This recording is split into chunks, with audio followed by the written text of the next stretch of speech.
the teacher started asking these questions. It's like, why do people give to charity? And people say, well, they care about children, they care about cancer research, they care about the children in Africa, you know. And the teacher was going, no, that's not why they do it. No. And everybody in the end in the class was stumped, including me. It's like, when why?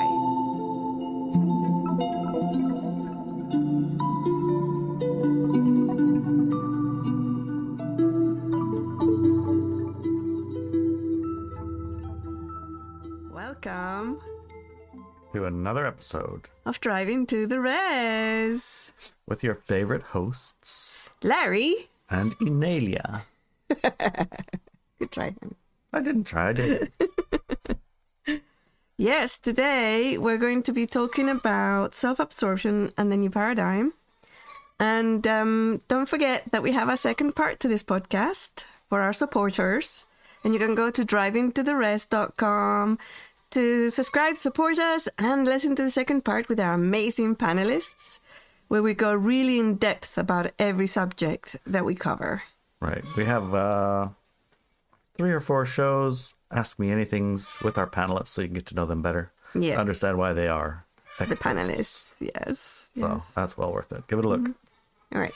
Okay, let's begin, yeah? Yeah, today's episode, well, is based on an article. I think we have a quiz in this one. We have a quiz, so Yes. stay tuned. Listen to the quiz. I'm assuming we'll be quizzed Yes, live.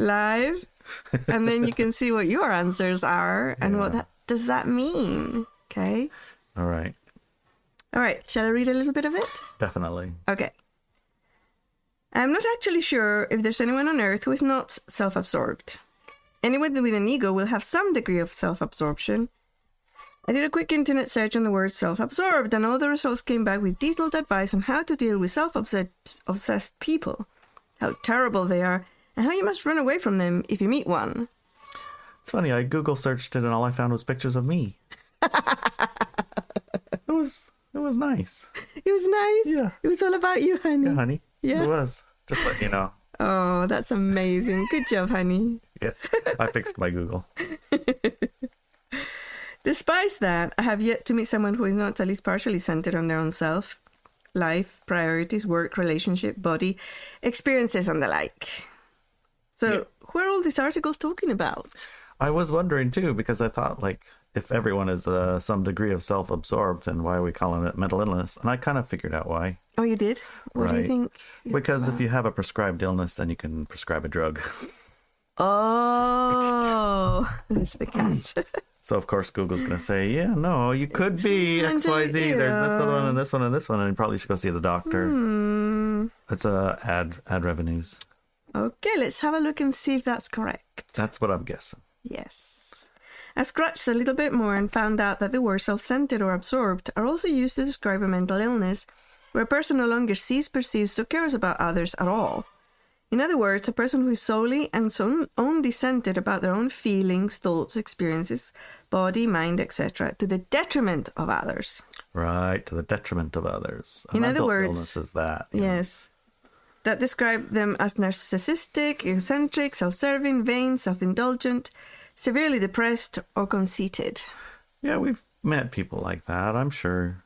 I think everybody has. Everybody has, but, to the degree to call it mental illness. Yeah, when it goes past that certain level, threshold. It's where it's harming others in exchange for being, like, indulgent of itself. Yeah. I guess that's where they record it as a mental illness, but, it's really probably other things for the most part. Well, yeah, because overactive, I guess,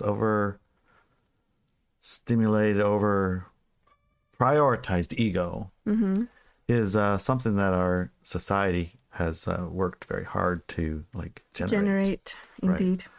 So you're encouraged in some ways to be self-absorbed, to look out for yourself and make sure that you prioritize yourself first. I mean, you can't get on the airplane without that. Yes. You first, then your kids. Right? The mask thing. Yeah, the mask thing, right. That's somewhat self-absorbed. Yeah. I mean, they have a good reason, but I mean, I'm pretty sure I can guarantee you one thing. What? If that little mask thing comes down, it's going on my kids first. Exactly. And then I'll put mine on. I'm sorry. It's just not going to work the other way for me. Yeah. Right. Okay.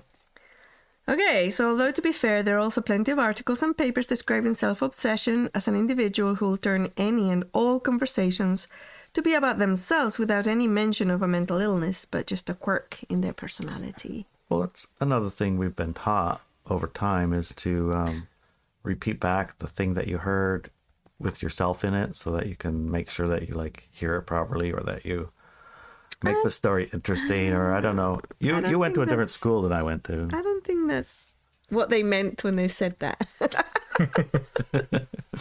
You meant in your own words, not about yourself. Yes. Well, repeat that back in your own words doesn't mean make it about Larry.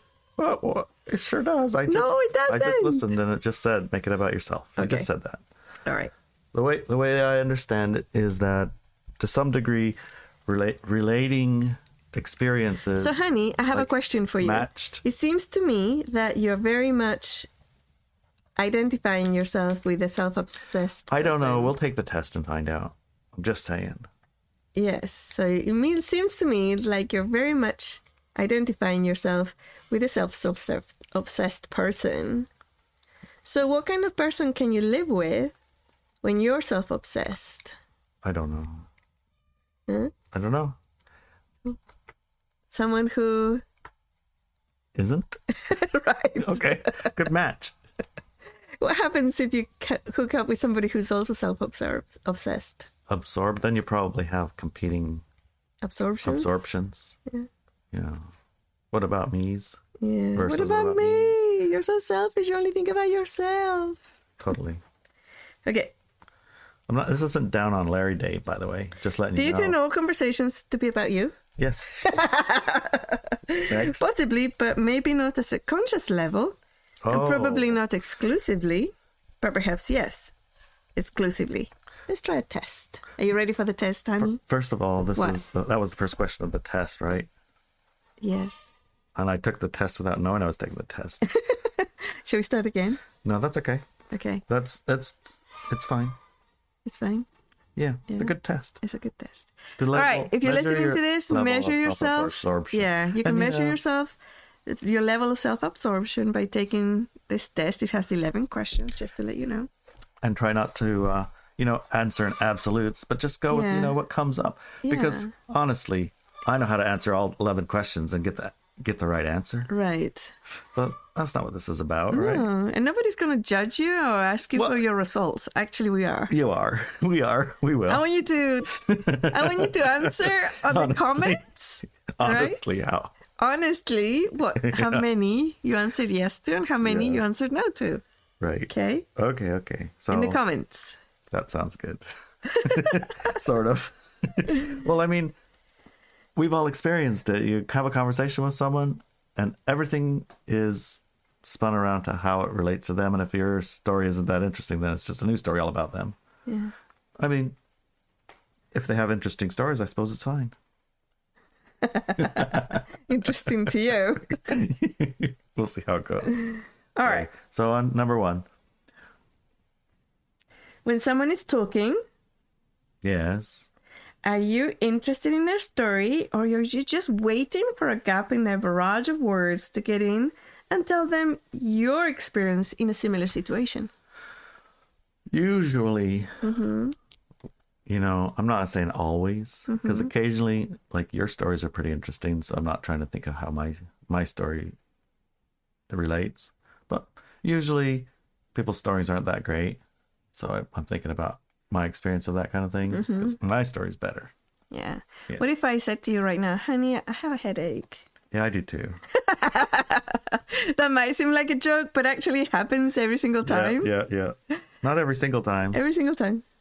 No, half of the time. It's only half the time. No, it's all the time. It has and if you don't have a headache, it's your toe. My big toe. My big toe hurts. I have empathetic pains, honey. See, he's making it about himself. He's so empathetic. Okay, 2. Okay. Are you ready for the next question? Sure, why not? And if you're listening, make sure to answer correctly. Okay. Yeah, so far honestly. I'll put one in my yes column. Okay. Okay. All right. Write it down. Okay. All right. Remember, there's 11 questions here. Okay. 2. Do you ask someone how they're doing so that when they stop talking, you can tell them about your day? Well, does anybody really want to know how they were doing, how their day was? Yeah. People ask that? Yeah. Just to actually hear what their day was like? Yeah. I didn't know. Okay, that's another one. I thought it was just a thing you say so you could talk about yourself. Okay. You know, something really funny happens on a regular basis, actually. Yeah. I asked Larry, hey, Larry, how was your day? And he tells me, about 2 hours of his day.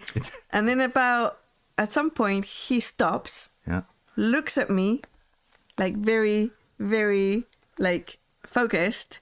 And he says, and how was your day, honey? Yes. Well, apparently you're supposed to do that too. It's in the direction somewhere. And I'm like, why are you asking? I'm interested, honey. I really want to know. And then I go downstairs and start clattering pants while you talk. Yes. What'd you say? What'd you say? Can't hear you. Get down here. Wait, I'm busy. I'm coming upstairs. Hold on. A minute. Hold on. Okay, 3. So, did you answer that? Oh, Siri, so go away. Go away, Siri. Your Siri wants to take the test. She does. All right, so, number 3. Is everyone around you who opens their mouth to speak tell you extremely boring stuff? I can't say everyone because you don't tell me extremely boring stuff. Yeah. That's why unless I'm telling you about my day. Well, it's not extremely boring.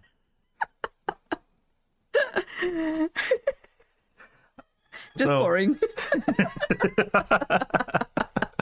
Okay.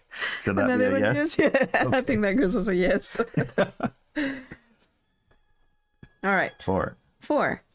Are you concerned with your personal growth and enlightenment?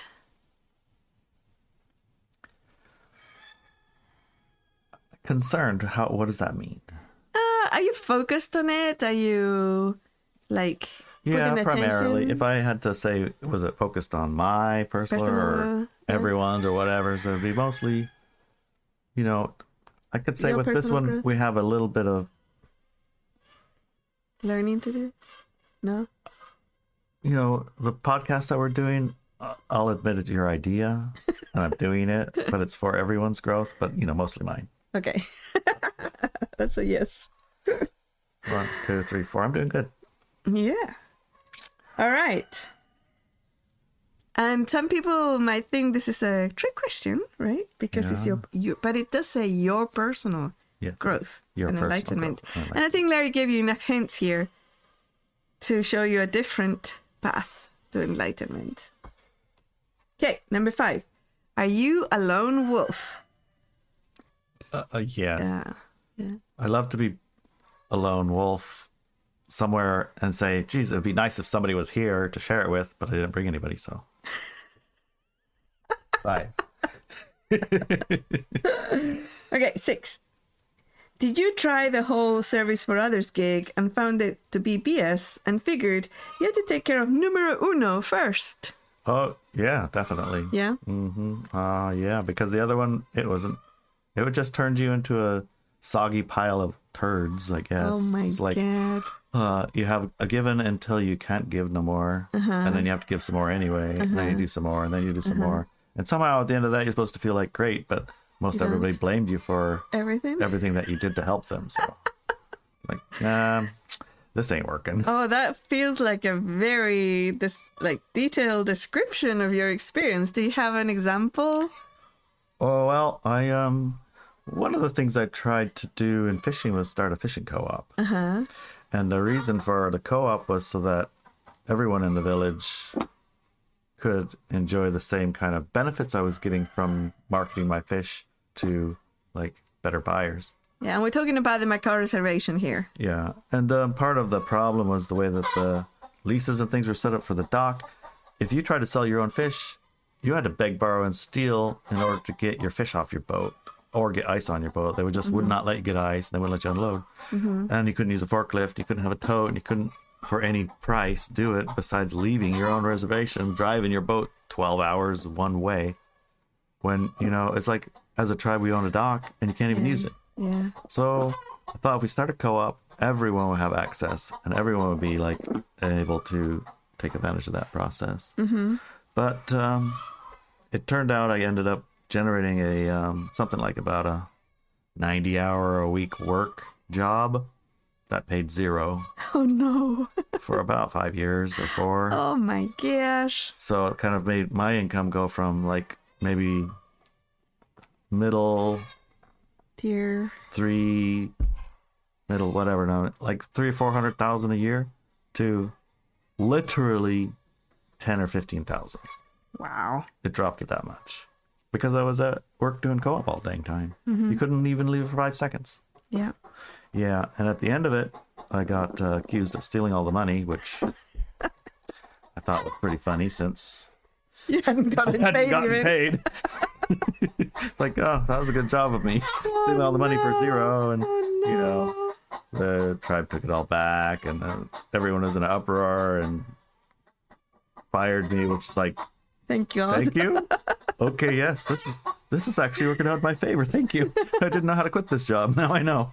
It's yours. Good job. Oh my gosh. Yeah, so, you know, the service to others thing, it didn't work out too well for me.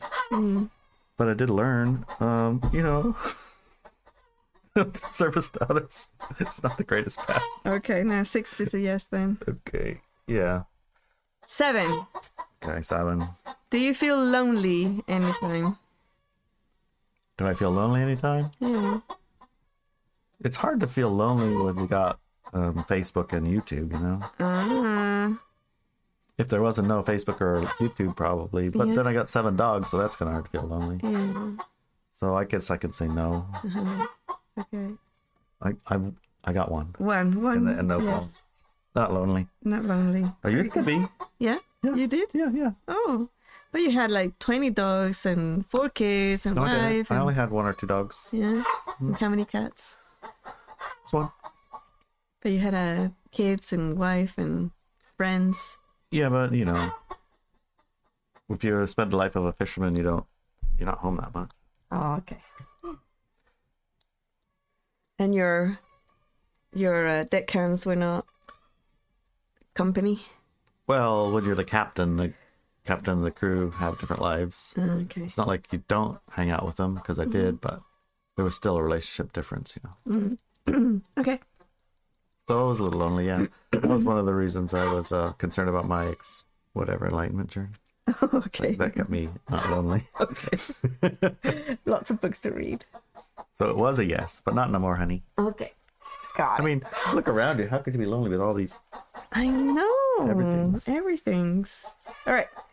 8. Do you continuously interrupt your loved ones to show them funny, interesting stuff you found on the internet after hours of surfing and scrolling? It doesn't take me hours to find interesting stuff. No? No. I find it right away. Yeah? Right. I have a stash of it stacked up so that I can interrupt you right in the middle of writing. So that's a yes. I guess it did take hours to collect them. Yes, it does take hours to collect them. They don't just pop out for free. You have to spend your time. Okay. 9. Do you mostly find conversations about your own life and self to be the most fascinating? I could say no. No? What do you find more because fascinating? My than lone you? wolf takes over that. Yeah? My lone wolf supersedes that. Yeah? I find interesting stories of people's journeys to enlightenment, or journeys on sailboats, or journeys on trucks in the mud, or you know. Yeah. Do you relate them to yourself? No, because I don't get stuck in the mud. Oh, excuse me. And I don't sail around the world. Excuse me. So I can safely put that in the no. Okay, good. All right. 10. Have you given all to others and now it is time for yourself?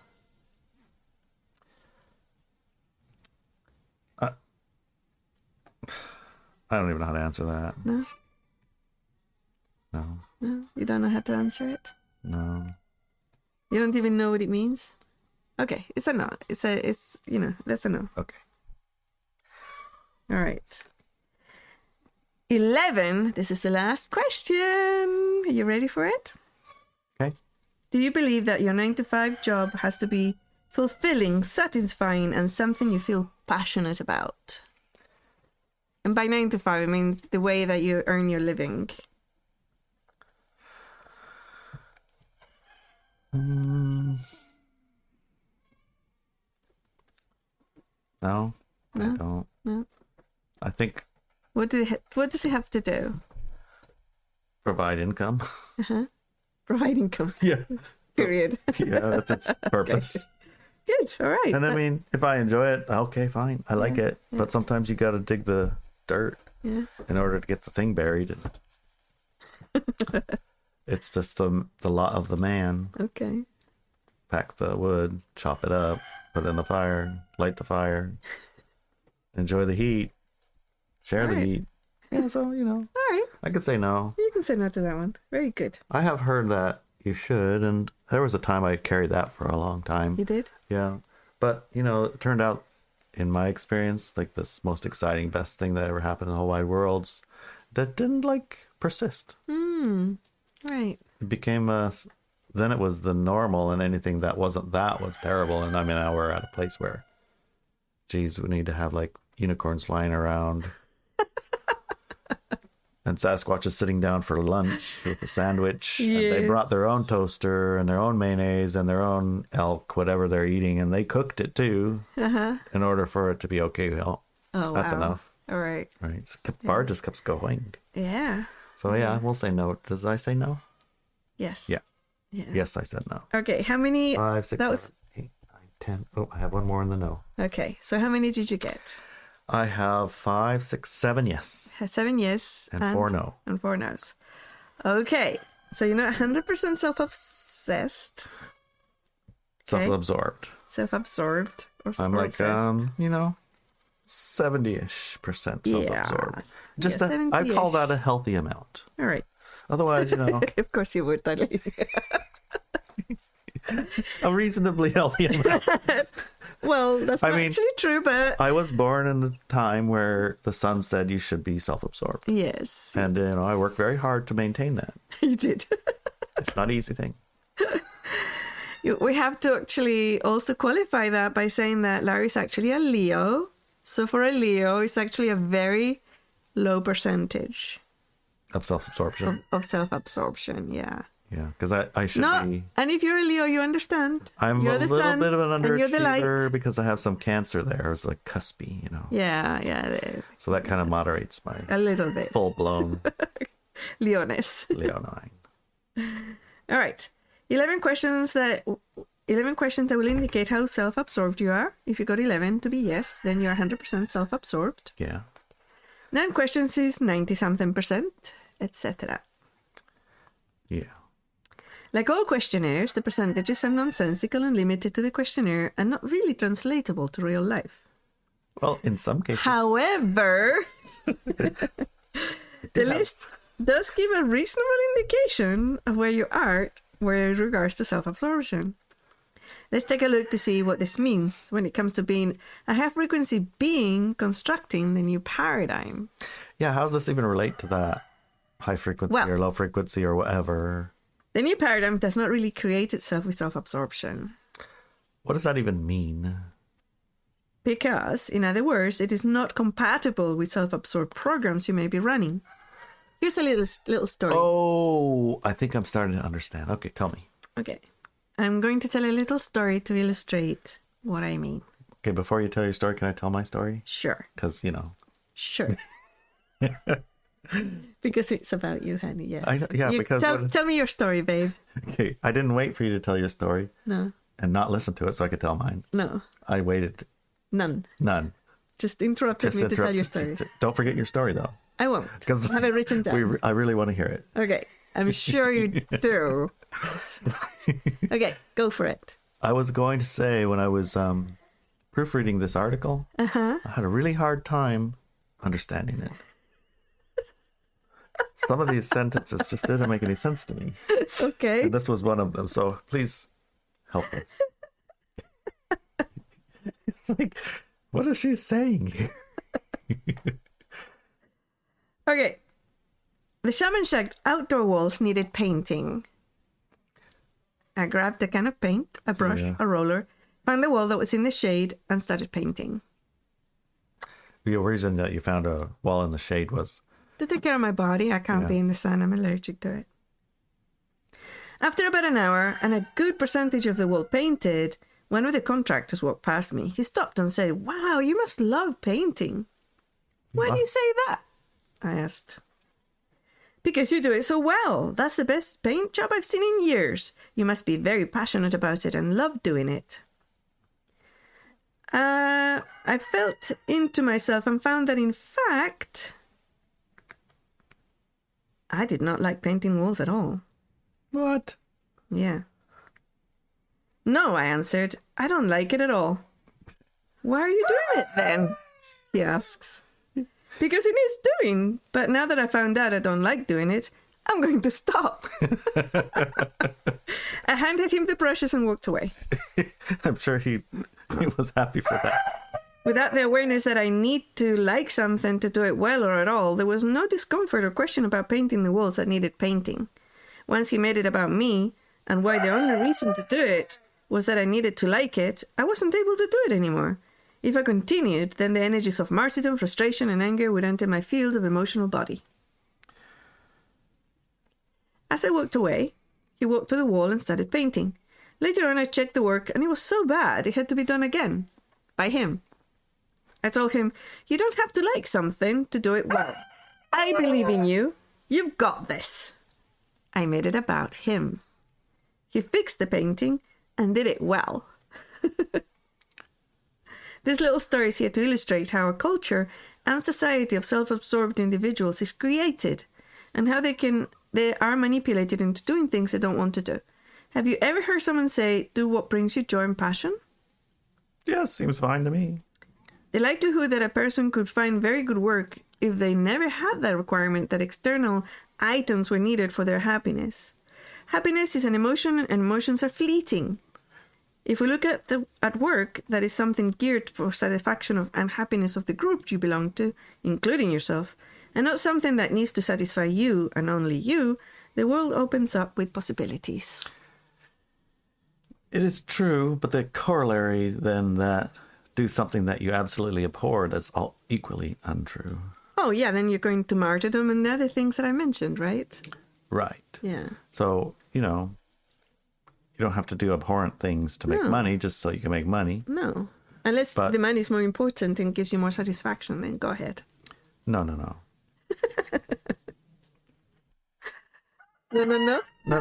Because there's absolution in the yes side and absolution in the no side. I mean, how about we have some moderation? Like, do things that you don't absolutely detest and makes reasonably good money. Those would be a good combo.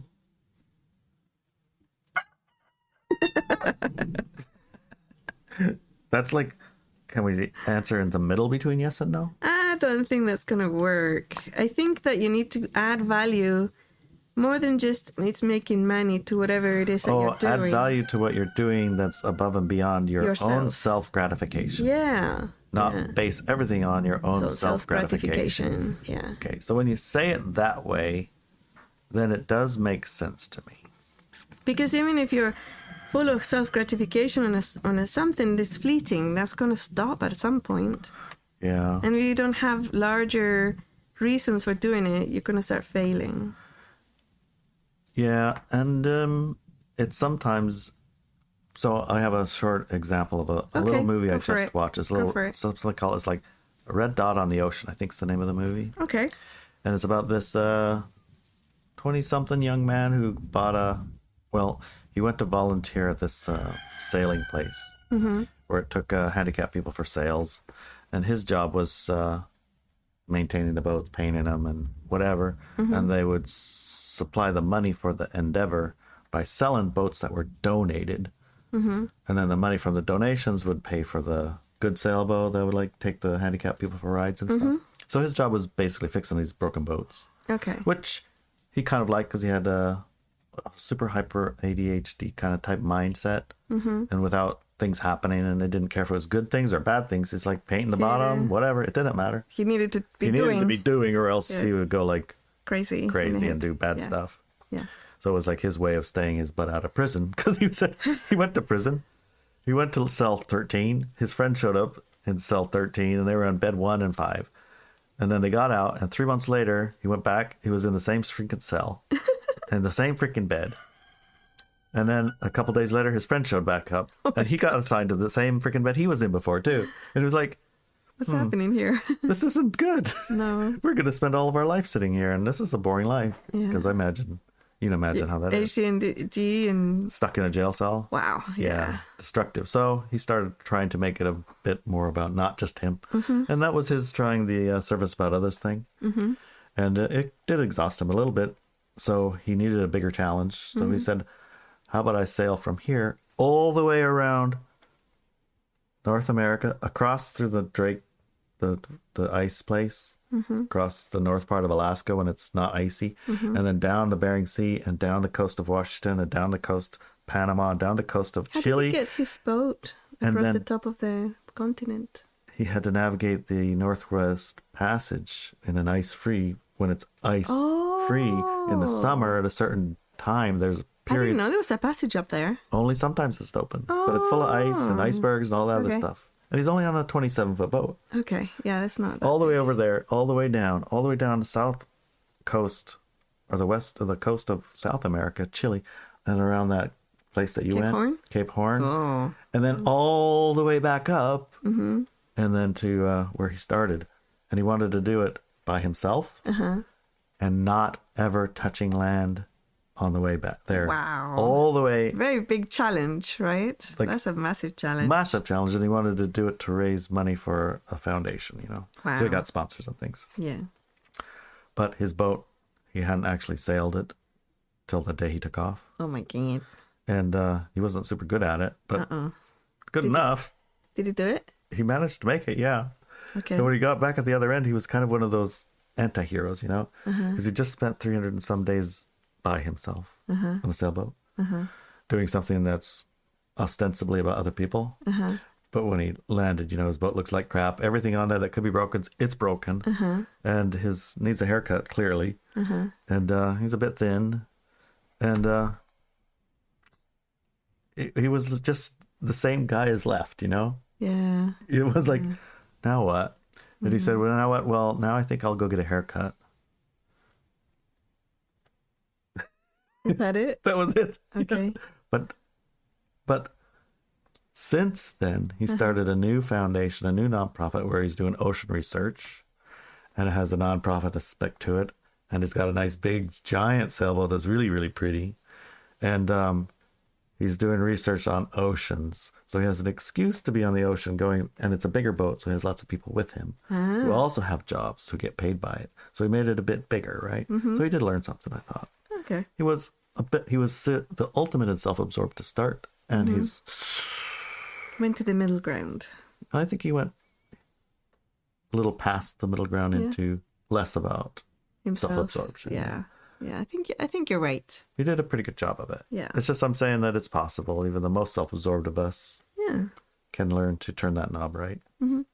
And his job that he did, after a while, 400 or 500 days of being all alone on a sailboat, I think the luster of it all wore off and everything breaking, Yes. Jesus, can you only imagine? Can only imagine. Right. Anyway. Yeah, I think that's a good example. Thank you. Right. I'm going to tell you another little story. Okay. Because I was just waiting for you to stop, so I could tell my story. I know it wasn't that interesting for you. When I was little, my grandmother, who was in her mid-80s at the time, was brushing the floor in the long corridor at my auntie's house. Yes. My auntie walked in from work and asked in a loud voice, "Mom, what are you doing with that brush?" My grandmother looked at her and said, "I don't understand the question." Have you not seen this before?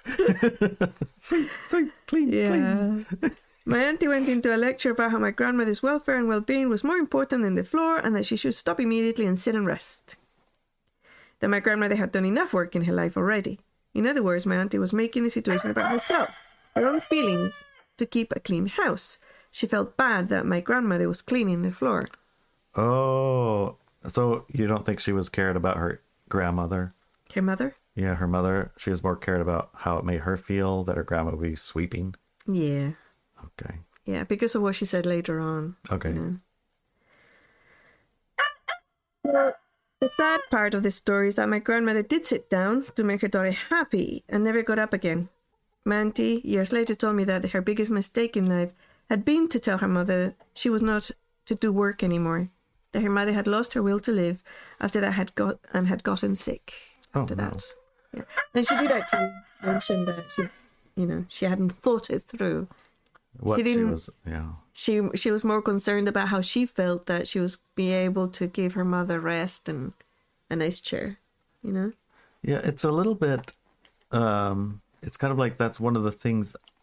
The alibi of a tyrant or something is make it about other people, even though it's about themselves. Yes, indeed, that happens a lot. That does happen a lot. It's like you pretend it's like for everyone's well-being, but it's actually to give you more power, your own satisfaction, your own. I actually learned a little bit about that. Did you? Yeah, in school in England, when we were looking at, I can't remember what class it was, but we were looking at getting to charity. Yep. Right? And the teacher started asking these questions. It's like, why do people give to charity? And people say, well, they care about children, they care about cancer research, they care about the children in Africa, And the teacher was going, no, that's not why they do it. No. And everybody in the end in the class was stumped, including me. It's like, when why, To make themselves feel better. Yes, that's less what she guilty said. Or less something, right? Yeah. Just to get a hit of, I feel good about myself. I feel good about, I've made a difference. I've made a difference, yeah. And a lot of the ads for these campaigns say that, you're making a difference. And making about the person who gives, not about what situation that's happening. So I thought that was interesting. But yeah, you're right. It's like a lot of people will do things that seem very altruistic, but... That's just their cover story. Cover story, yeah. Yeah. Okay. So you got to watch for that, just saying. Self-absorption is a learned mechanism of disempowerment and highly disabling to a high-frequency society. Okay. And co-creation of the universe. Learn more about it and take steps to moderate or even remove it from your personality, no matter how little you have of it. So key here is you don't make anything about yourself. You just make it about more than just yourself. Yourself included in others. Exactly. Not all about others, not all about yourself. It's you included in everything. Exactly. Yes. Right. Yeah. Which for most of us self-absorbed people can be I remember slightly challenging because it's like when I first talked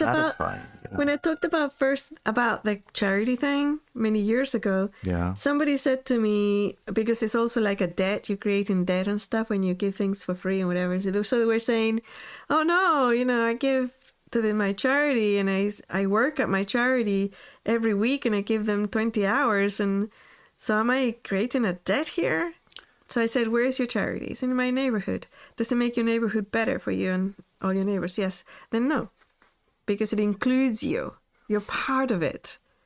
Right? If they said, I send $20,000 every week to somewhere else in the world, then there's some other reason for that person doing that.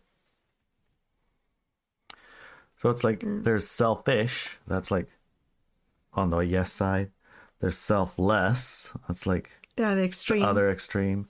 And there's something else that includes you and the other. Exactly. The inclusive self. Yeah. So then you don't create debt and you're not making debts and you're enjoying the fruits and the recipients also can enjoy the fruits and engage and support or whatever they like. So that's a interesting concept we can chew on for a bit. I think it would be good to have some more perspectives because... Yeah, so I would like to recommend next month's class in focus at ineliabenz.com is called The Hero's Return. Other people call it The Return of the Hero, right? So I've called it both. Yes. So it's one of the other. It's got that name. And it talks a lot about that, about how our energy to want to help is here with us, but how it can be easily hijacked into making things worse for us. It lowers frequencies on the planet rather than raise them. And how do you make sure that you're actually helping yourself and others in this universe to create it into a really light universe? And why is self-absorption not compatible with creating a new paradigm? Because the whole illusion of separation is only useful for the dark side of the light-dark paradigm. Once you remove the illusion of separation, then you'd be able to create a world that is amazing and huge. Not limited and tiny, just about the person, you know? Yeah, that does make it for a small universe. It does. I mean, you can only think of so many things about you.